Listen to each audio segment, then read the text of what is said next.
नहीं रहने दीजिए. Okay, students.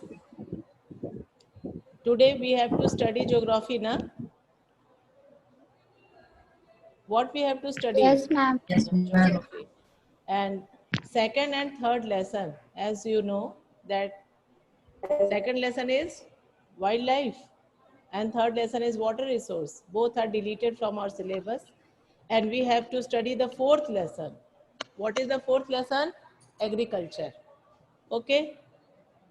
Is there any doubt?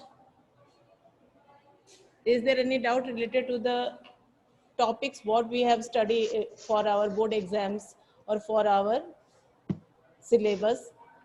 Everybody is familiar with this ना? किसी को कोई संदेह तो नहीं है? सभी को पता है कि एग्रीकल्चर पढ़ना है? Okay.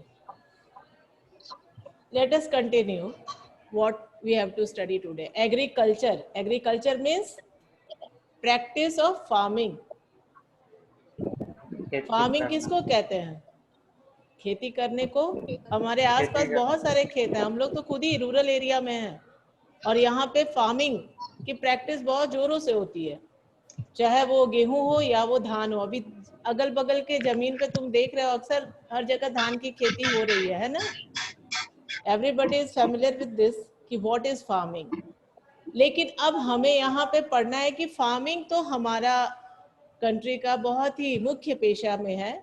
We know that 2/3 of the population is engaged in farming. And here also we find disguised unemployment, as we have studied in economics. हम लोगों ने इकोनॉमिक्स में ये भी पढ़ा था कि यहाँ छुपी हुई बेरोजगारी भी देखने को मिलती है. तो इकोनॉमिक्स में तो हमें ये सब पढ़ना ही है. अभी हम इकोनॉमिक्स में जो लेसन है सेक्टर्स ऑफ इंडियन इकोनॉमी, उसमें हम लोग फर्स्ट सेक्टर जो प्राइमरी सेक्टर पढ़ेंगे. तो एग्रीकल्चर उसी प्राइमरी सेक्टर का ही अंश है. प्राइमरी सेक्टर में क्या होता है? We take the goods from the nature directly. जब भी हम कोई भी गुड्स प्रोड्यूस करते हैं नेचर से डायरेक्टली अपने यूज के लिए, तो उसको हम लोग प्राइमरी एक्टिविटी में लेते हैं. प्राथमिक क्षेत्र कहा जाता है उसको. तो एग्रीकल्चर उसी में है. अब हमें यहाँ पे पढ़ना है. We have to study here how many types of farming is practised in our country. हमारे देश में कितने तरह की फार्मिंग की प्रैक्टिस की जाती है और कौन कौन से फार्मिंग हैं. फिर उन्हें कुछ कुछ फार्मिंग के नाम भी अलग अलग होते हैं. Some have different names also, and we also know them by different names in the different part of our country as well as in the world also. So here we have to discuss about that. और फिर पढ़ने के बाद हमें ये भी देखना है कि किस किस एरिया में कौन कौन से चीज़ों की कल्टीवेशन की जाती है, खेती किस चीज़ की जाती है. जैसे कहीं पर धान का होता है तो कहीं पर गेहूं होता है, कहीं चना होता है. अब हम चाहें कि हर जगह गेहूं उगा ले तो गेहूं नहीं उग पाएगा. हर जगह असम में हम गेहूं की खेती करना चाहें तो नहीं हो पाएगा. तो ये सारी चीज़ें भी हमें पढ़नी है. मेजर क्रॉप्स क्या क्या हमारे क्रॉपिंग पैटर्न है, all these we have to study here. और इनके बाद फिर हमें पढ़ना है कि कंट्रीब्यूशन में एग्रीकल्चर का हमारे जीडीपी में, हमारे इकोनॉमी में कंट्रीब्यूशन कितना निभा रहा है एग्रीकल्चर. यानी एग्रीकल्चर का हमारे देश के विकास में क्या योगदान है, इसे भी हमें पढ़ना है लास्ट टॉपिक में और बहुत इंपॉर्टेंट भी है. और इसके अलावा इसमें एक और टॉपिक है भूदान ग्रामदान, जो विनोबा भावे से रिलेटेड है. वो टॉपिक भी हमें यहाँ पढ़ना है. तो let us students, let us start the lesson. What we have to study today? We have to study agriculture. Good morning, ma'am. Good morning, student. What is your name? क्या नाम है बेटा? बहुत देर से ज्वाइन किए. रवि. रवि. Yes, ma'am. चलो. Network problem है ज्यादा. ठीक है बेटा, चलो पढ़ते हैं. हाँ, म्यूट कर दे तुम लोगों को कि रहने दे कंटिन्यू. रहने दीजिए मैम, सभी अपने खुद म्यूट कर सब लेंगे लोग खुद को. अपने अपने को म्यूट कर लो. हाँ बेटा, अपने आप को म्यूट करो ताकि म्यूट करने की जरूरत ना पड़े, वरना ज्यादा डिस्टरबेंस होगा तो म्यूट करना पड़ेगा. ठीक है, चलिए हम लोग स्टार्ट करते हैं lesson. India is an agriculturally important country. Bharat एक कृषि प्रधान देश है जहां पर कृषि की महत्व बहुत अधिक है. क्यों है ऐसा? क्योंकि most of the population is engaged in agriculture. 2/3 of its population is engaged in agricultural activities. Agriculture is a primary activity. We have discussed now. अभी हम लोगों ने चर्चा किया कि 3 तरह के एक्टिविटीज हैं. हम लोग इकोनॉमिक्स में अभी पढ़ेंगे. नेक्स्ट चैप्टर यही है, the sectors of Indian economy, primary, secondary and tertiary. तो यहाँ पे हम लोगों को देखना है कि एग्रीकल्चर जिसे हम पढ़ रहे हैं, आज हमारा जो टॉपिक है ये किस में है, तो ये प्राइमरी एक्टिविटी के तहत आता है. Agriculture is a primary activity which produces most of the food that we consume. Most of the food यानी कि ज्यादातर हमारा भोजन, जो भी खाद्य पदार्थ है हमारे, वो ज्यादातर एग्रीकल्चर से ही प्रोड्यूस कर दिया जाता है. It also produces raw material for various industries. और ये बहुत सारे कारखानों के लिए, उद्योगों के लिए कच्चे मालों को भी प्रोड्यूस करता है. कच्चा माल यानी रॉ मटेरियल, जैसे हम लोग कहते हैं ना agro based industries. Agro based industries मतलब वो इंडस्ट्रीज जो एग्रीकल्चर पर बेस्ड है, एग्रीकल्चर पर आधारित है. यदि कृषि नहीं होगा, एग्रीकल्चर नहीं होगा, तो वो सारे उद्योग धंधे बंद हो जाएंगे. इसीलिए एग्रीकल्चर का इम्पोर्टेंस हमारे खुद के अपने जीवन के लिए तो है, जो हम लोग खाद्य पदार्थ के रूप में एवरीडे कंज्यूम करते हैं, साथ ही साथ बहुत सारे इंडस्ट्रीज में भी इसे हम यूटिलाइज करते हैं. Can you name some industries based on agricultural raw material? क्या आप कुछ ऐसे इंडस्ट्रीज का नाम बता सकते हैं जो रॉ मटेरियल पर डिपेंड करता है, जो एग्रीकल्चर के ही ऊपर बेस्ड हो? बताओ, कोई बताएगा? ऐश्वर्या बताओ. आराध्या है ना, आराध्या बताओ. क्या मैम? कोई ऐसे इंडस्ट्रीज के नाम जो कि एग्रीकल्चर के ही रॉ मटेरियल पर. Cotton industry. और एक आशीर्वाद आता है, उसका फ्लोर होता है.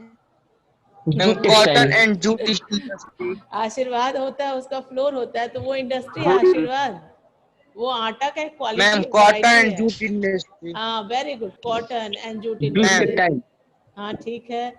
तुम्हारा शुगर के मिल. हाँ, शुगर मिल भी है, शुगर इंडस्ट्री. Very good. चलो let us continue. Moreover, some agricultural products like tea, coffee, spices, etc. are also exported. कुछ ऐसे भी पदार्थ हैं जिन्हें हम कृषि से प्रोड्यूस करते हैं और उसे हम विदेशों में निर्यात करते हैं. एक्सपोर्टेड मतलब उसे अपने देश से बाहर के देशों में बेचना, और इंपोर्ट मीन्स बाहर से अपने देश में खरीदना, जिसको हिंदी में हम एक्सपोर्ट को निर्यात कहते हैं और इंपोर्ट को आयात कहते हैं. तो हमारे यहाँ पे पढ़ा रहे हैं. क्या बेटा? पढ़ा रहे हैं. कब से पढ़ा रहे हैं? क्या बोल रही हो, बोलो. ओके चलो.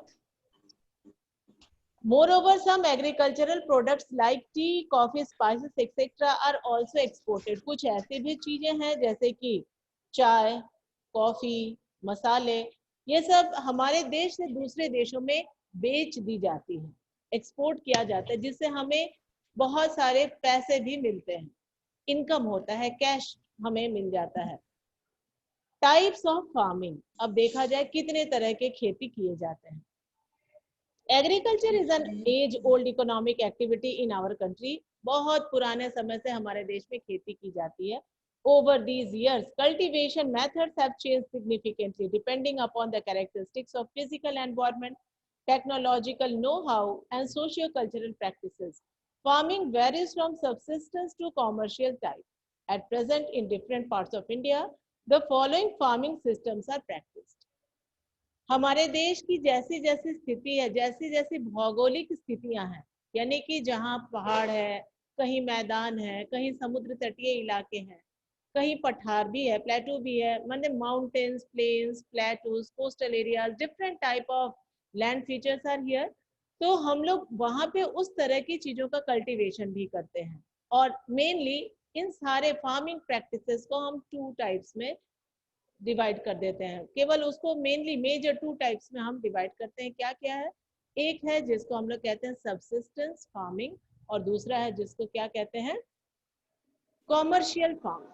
सबसिस्टेंस में भी सबसिस्टेंस जैसा नाम से लग रहा है, जीविका को चलाने वाली, ये ऐसी खेती है, इस तरह का एग्रीकल्चर है जिसे हम अपने जीवन यापन के लिए करते हैं।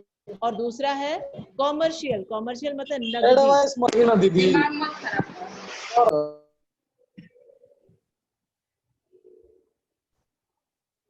कॉमर्शियल का मतलब है नगदी, व्यापार के लिए, वाणिज्य के लिए, जिसे हम बेचने के लिए करते हैं, अपने पर्सनल कंजम्पशन के लिए जिसे हम प्रोड्यूस नहीं करते। तो दो तरह की यहाँ पर फार्मिंग हो गई, एक सबसिस्टेंस और दूसरा कॉमर्शियल। अब सबसिस्टेंस फार्मिंग को फिर हम दो कैटेगरी में बांटते हैं। Students, I think you all are familiar with this because this lesson you have studied in class 8th also.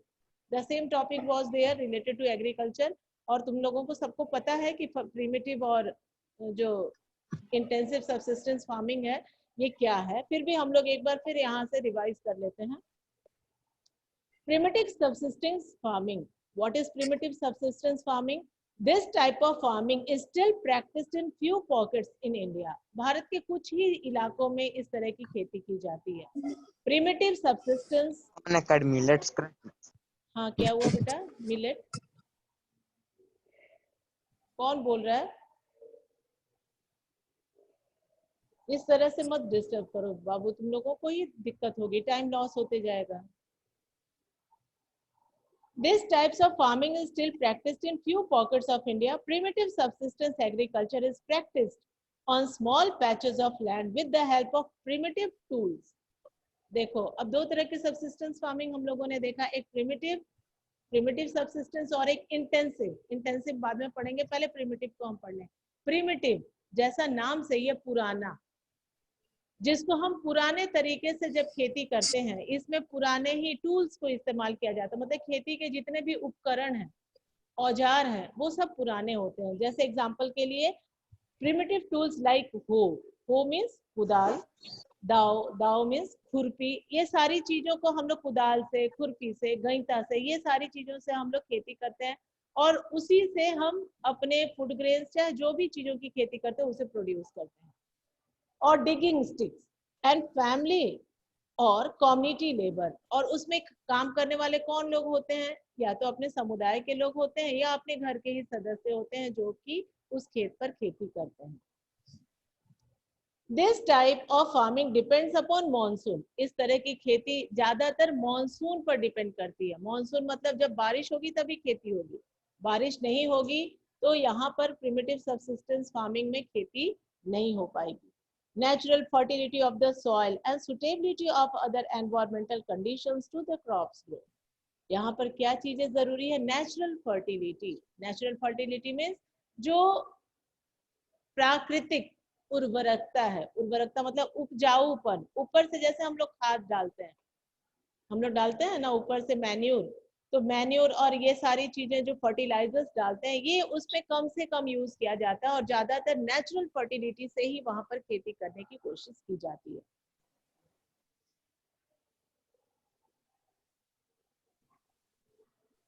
और एक चीज और है, this type of farming depends upon monsoon, natural fertility of the soil and suitability of other environmental conditions.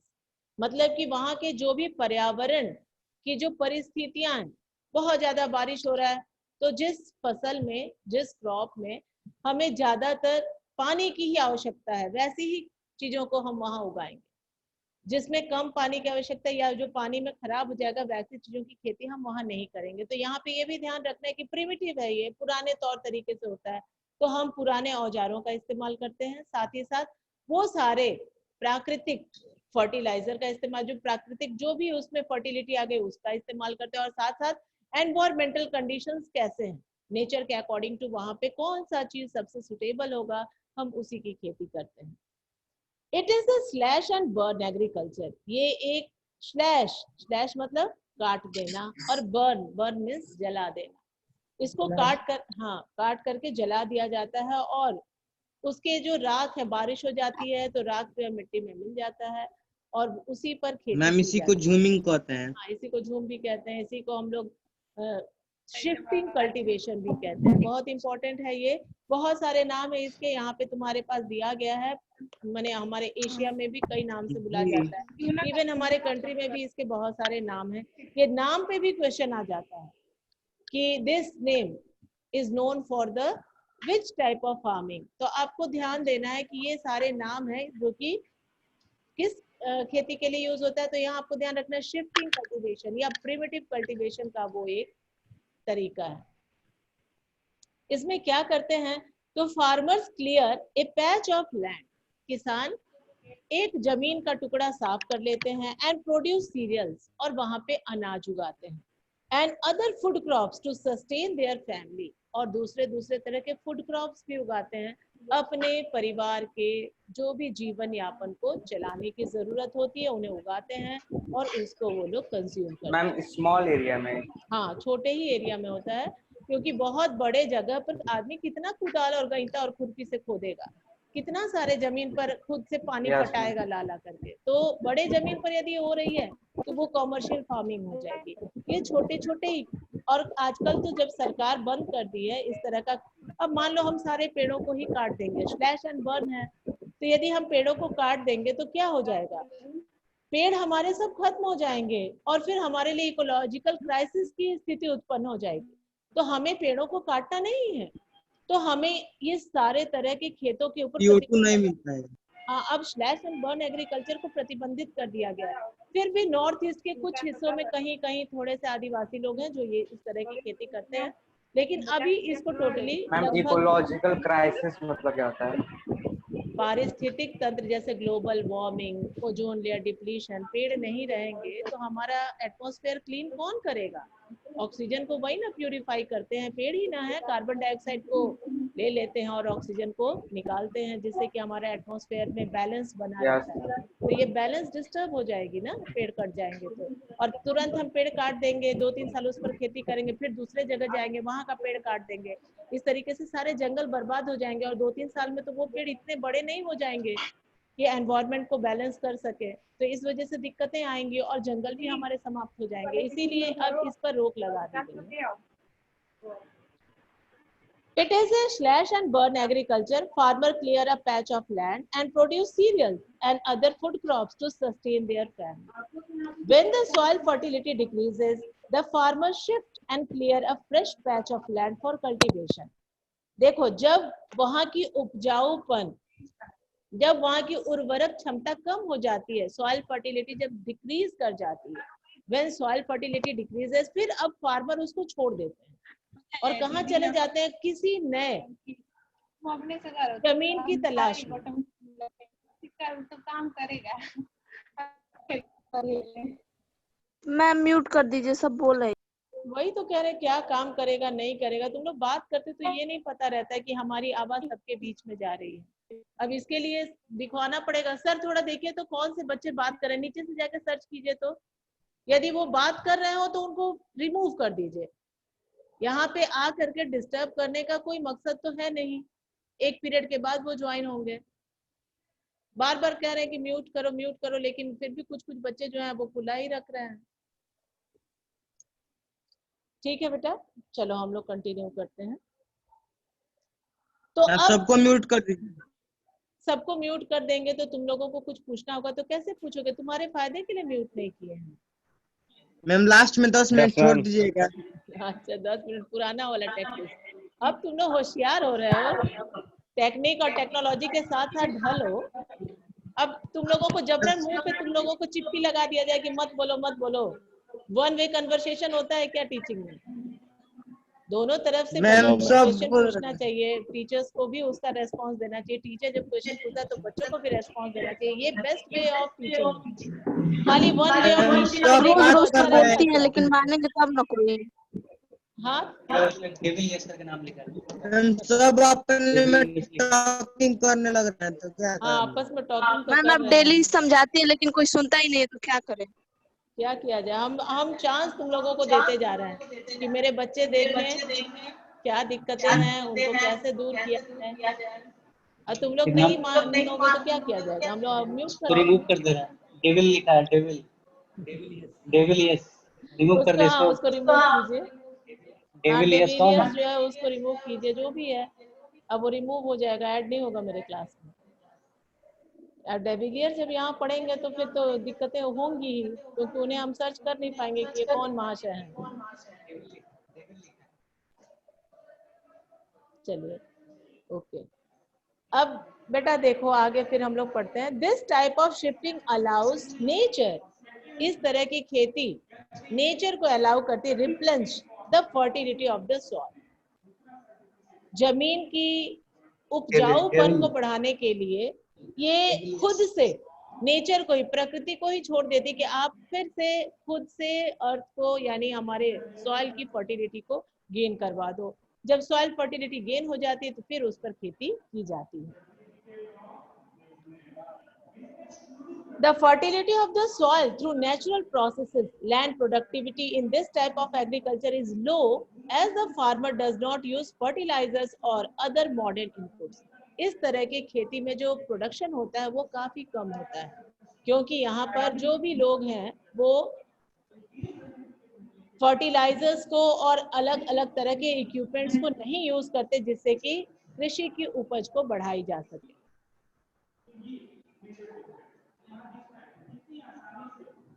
It is known by different names in different parts of the country. इसे हम अलग अलग नाम से देश के अलग अलग भागों में जानते हैं। Can you name some such type of farming? क्या आप कुछ इस तरह के फार्मिंग का नाम बता सकते हैं? It is jhuming in north eastern states like Assam, Meghalaya, Mizoram and Nagaland.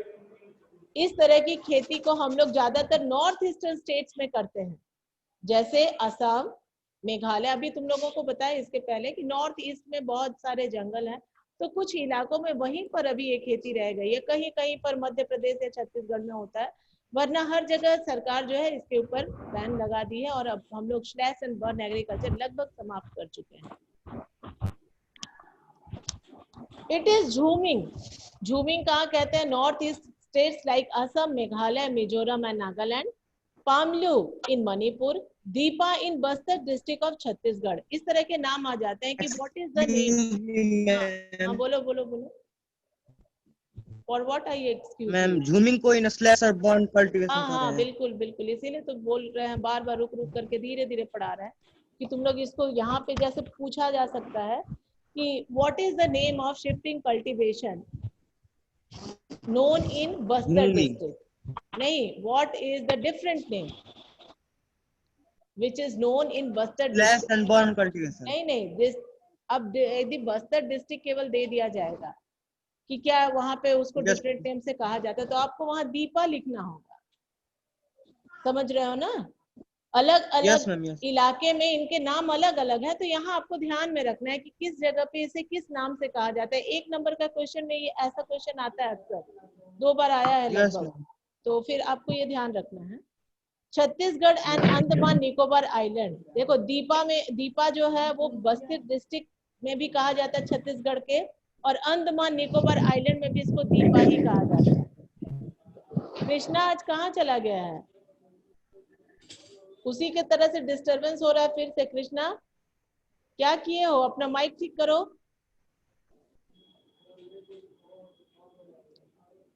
अब झूमिंग को और क्या क्या कहते हैं देखो। The slash and burn agriculture is known as milpa.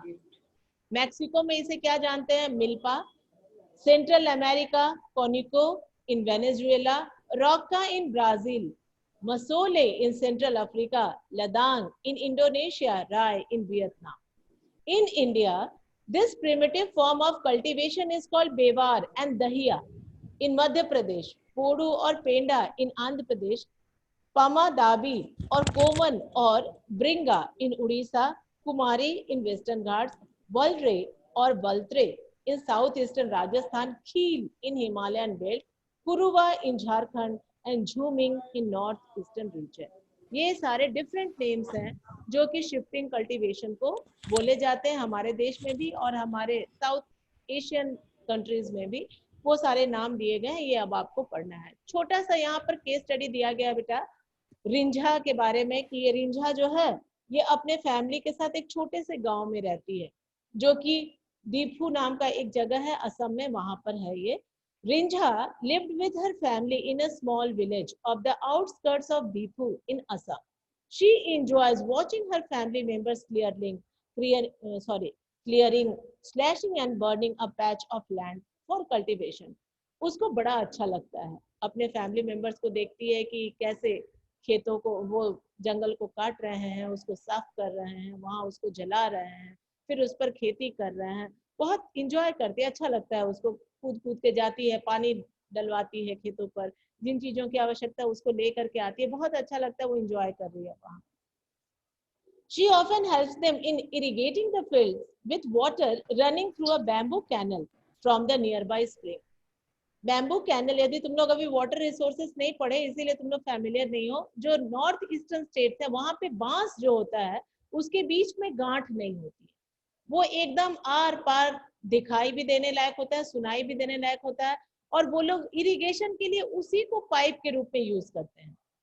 वहां नॉर्थ ईस्ट में बहुत सारे झरने गिरते रहते हैं, तो वो लोग झरनों के नीचे उस बांस को लगा देते हैं, और जहां जहां उन्हें मोड़ना है वहां पर कटिंग करके फिर दूसरा बांस लगा देते हैं, नीचे एक चौड़ा सा बांस को फ्लैट करके उसको बीच से काट करके ऐसा चपटा करके लगा देते हैं, ताकि वो पानी लुढ़क करके उस बांस में घुस जाए। और उसी बांस को पाइप के रूप में, मान लो यदि रोड पड़ जाती है सड़क के बीच में, तो रोड के ऊपर से उसको क्रॉस करवा देते हैं डंडे से बांध करके, फिर उसको उस पर खेत में पहुंचा देते हैं।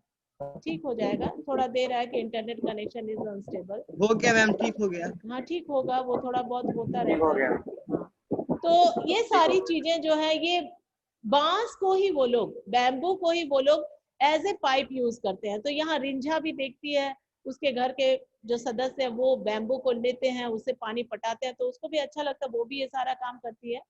She loves the surroundings, आसपास के चारों तरफ के वातावरण को बहुत पसंद भी करती है, and wants to stay here as long as she can, और चाहती है कि जितना हो सके उतने लंबे समय तक वो वहां रहे।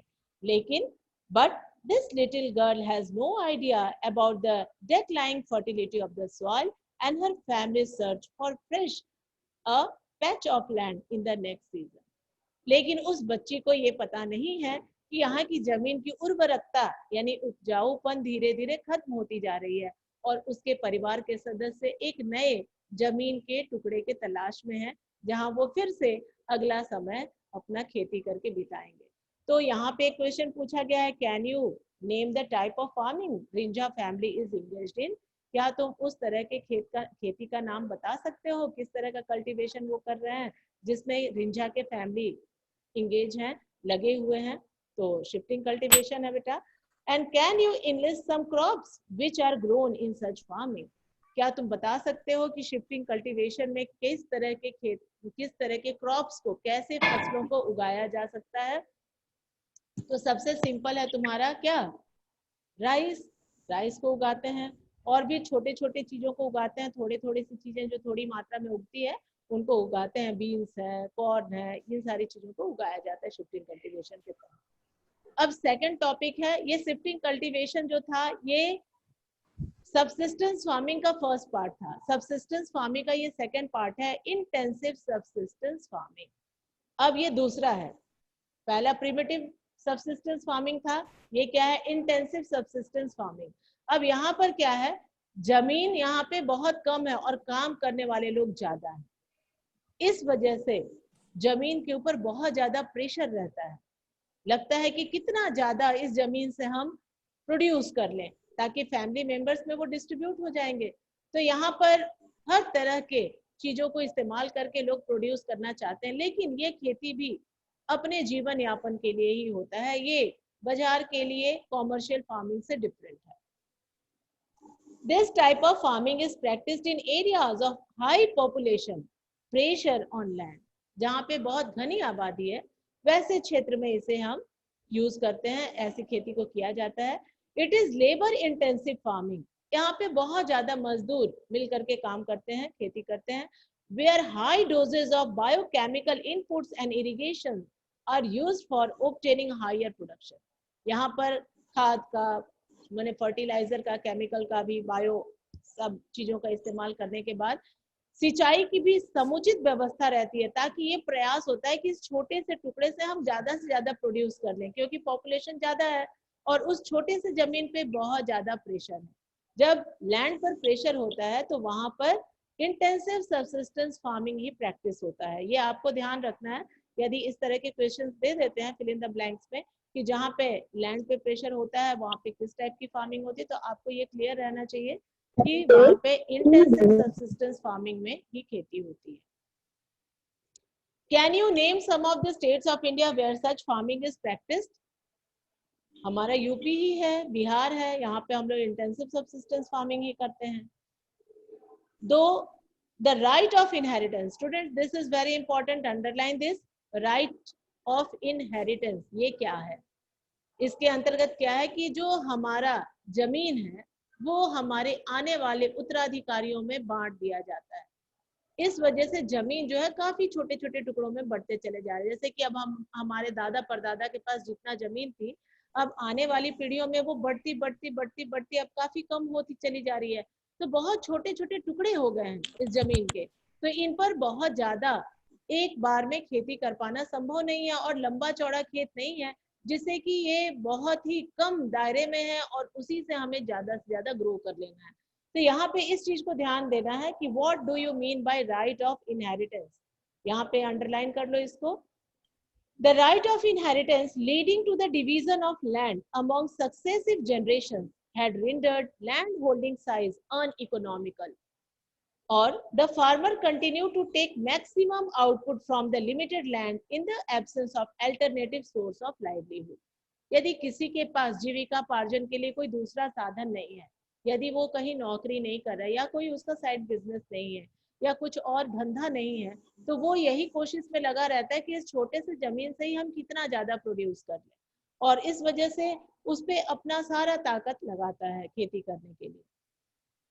Thus there is enormous pressure on agricultural land. इस तरीके से वैसे जमीन पर बहुत ज्यादा दबाव रहती है, सारे लोग मिल करके चाहते हैं कि हम अधिक से अधिक प्रोड्यूस कर लें। अब commercial farming, the main characteristic of this type of farming is use of higher doses of modern inputs, example high yielding variety seeds, HYV seeds जिसको तुम लोगों ने इकोनॉमिक्स में भी पढ़ा है पिछले साल, chemical fertilizers, insecticides and pesticides in order to obtain higher productivity.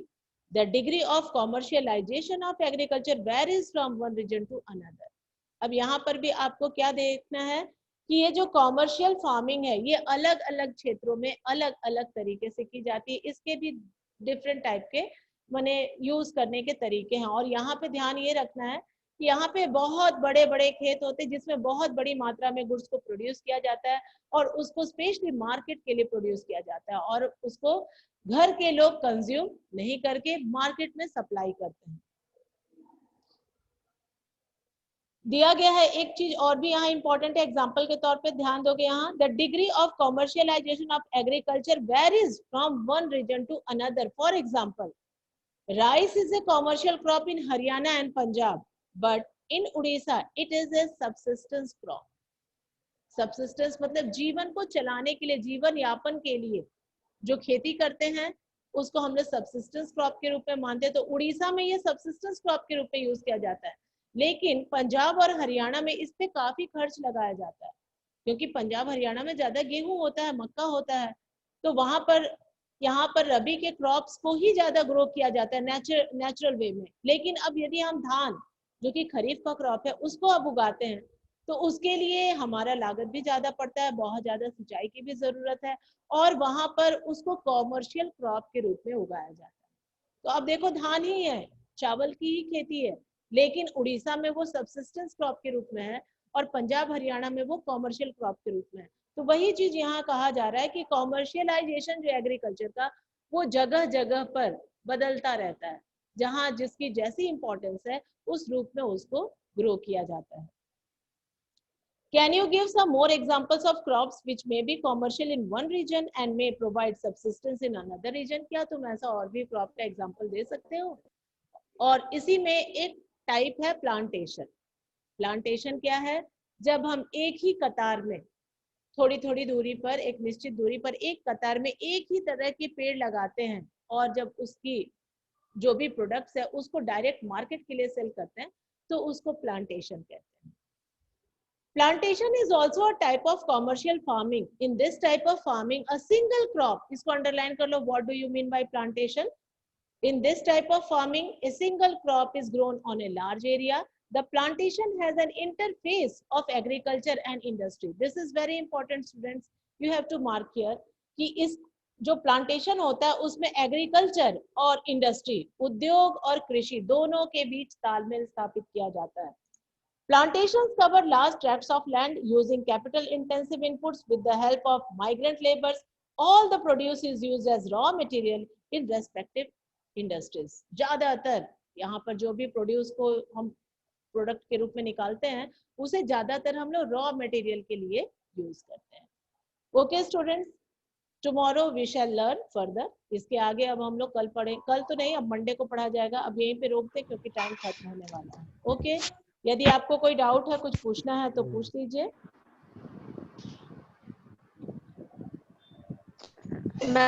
हाँ बोलो, हाँ बोलो. यहाँ पे मैम जो अभी बताई है ना, the plantation has an interface of agriculture and industry. हाँ बिल्कुल बिल्कुल बताएं. इंटरफेस का मतलब क्या है? दोनों ही तरफ उसका जरूरत है, वो दोनों ही तरफ के लोगों को फायदा पहुंचाता है. एग्रीकल्चर में भी जो कमर्शियल फार्मिंग करेंगे तो ज्यादा से ज्यादा प्रोड्यूस करेंगे तो ज्यादा से ज्यादा माल सप्लाई करेंगे, उन्हें ज्यादा से ज्यादा फायदा होगा. और इंडस्ट्रीज को भी, इंडस्ट्रीज को वो सप्लाई कर रहे हैं तो बड़ी मात्रा में सप्लाई कर रहे हैं, तो वो सारे इंडस्ट्री इसी पे डिपेंड है.